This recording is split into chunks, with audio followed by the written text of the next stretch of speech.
যাদের সামর্থ্য আছে তারা পয়সা দিয়েও থাকতে পারে, আর পিছিয়ে পড়া যারা বাচ্চা কাচ্চা আছে তারা এখানে থাকা খাওয়ার সব রকম ব্যবস্থা আছে, পড়াশোনা করার। এটা সেন্ট্রাল অফিস।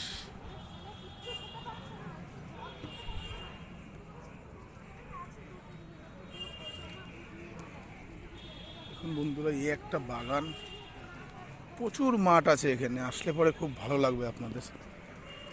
আমি বলবো আপনারা ঘুরে যান।